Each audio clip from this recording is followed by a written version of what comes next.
যায় আবাসিক হোটেলে নিয়ে যায়, সে আমার সাথে শারীরিক মিলামিশা করেন। এনজিওতে চাকরি করতে হলো, ওনার কাছ থেকে আমি 50,000 টাকার লোন নিয়েছিলাম।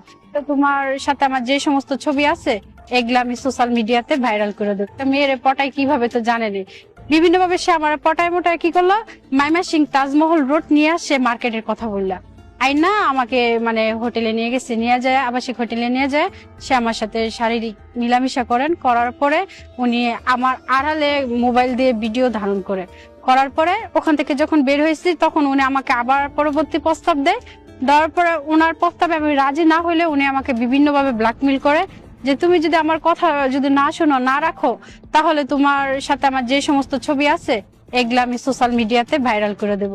তখন আমি বলছি এগুলা আপনি যে ছবি উঠাইছেন আমার পারমিশন ছাড়া আর কিভাবে করছেন? কয়টা আমি আমার টেকনিক থেকে করছি, এটা তুমি বুঝবা না? এখন তুমি কি আমার প্রস্তাবে রাজি আছো বা নাইগা?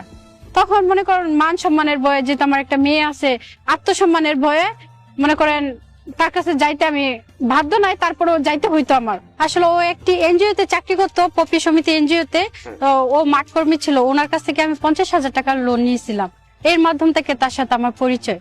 তখন সে আমাকে বলছে যেহেতু আমি ডিভোর্স হয়ে গেছি, আমার একটা মেয়ে বাবু আছে, যেহেতু একটা অফিসের লোক আমাকে কিস্তি দিবে, আমার সম্পর্কে সবকিছু জানিনা শুনে তো দিবে না, জানিনা তার একটা ব্যাংক আমাকে লোন দিবে না। তো উনি আমার সব বিষয় জানতো, জানিনা শুনা সে আমাকে তো কিস্তি দিছে, এবং কিস্তি দেওয়ার 2-1 দিন পরে সে আমাকে একাধিক ভাবে ফোন দিত, মানে বিভিন্ন ভাবে কথাবার্তা বললা যে আপু আপনি জীবনের দায়িত্ব আমি নিতে চাচ্ছি, বা আপনাকে আমি বিয়ে করতে চাচ্ছি, আপনি এরকম একটা স্মার্ট মেয়ে, আলাদা থাকবেন, সমাজের মুখে ওটা ভালো দেখা যাচ্ছে না। তখন ভাবলাম যে তো আমারও তো একটা সংসারের দরকার আছে দিন শেষে। তখন সে যখন আমার বিয়ের প্রলোভনা দেখাইবার পরে সে মনে করেন অ্যাকচুয়ালি আমাকে নিয়ে বিভিন্ন আমাদের মোহনগঞ্জ নেত্রকোনা হোটেলে নিয়ে যায়। আপনি তো অবশ্য হোটেলের ভেতরে গিয়েছিলেন, রুমের ভেতরে গিয়েছিলেন, আপনি তখন প্রতিবাদ কেন করলেন না যে আমি হোটেলের ভিতরে যাবো না, তোমাকে কেন নিয়ে যাচ্ছ আমাকে?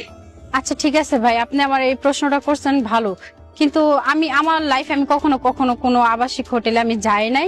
আর যে আমাকে যেই হোটেলে নিয়ে গেছে ওই হোটেলটার নিচে ছিল মানে স্বর্ণকারের জুয়েলার্সের দোকান ছিল, উপরে ডাক্তারের ফার্মেসি ছিল, তারপর হোটেল ছিল।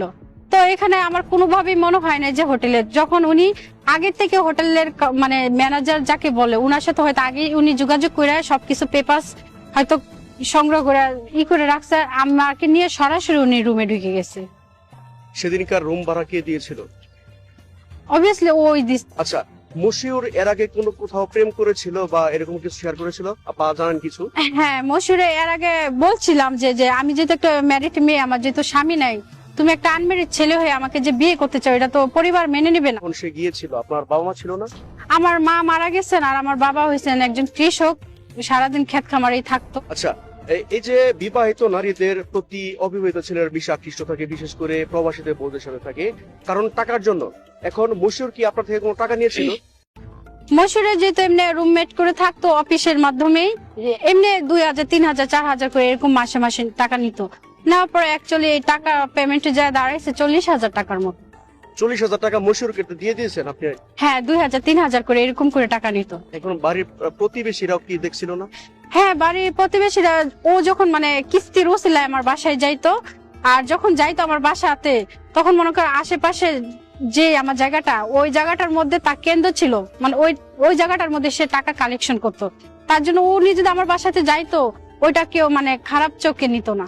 বর্তমানে সুষ্ঠু বিচারের দাবি জানিয়েছে এই মেয়েটি।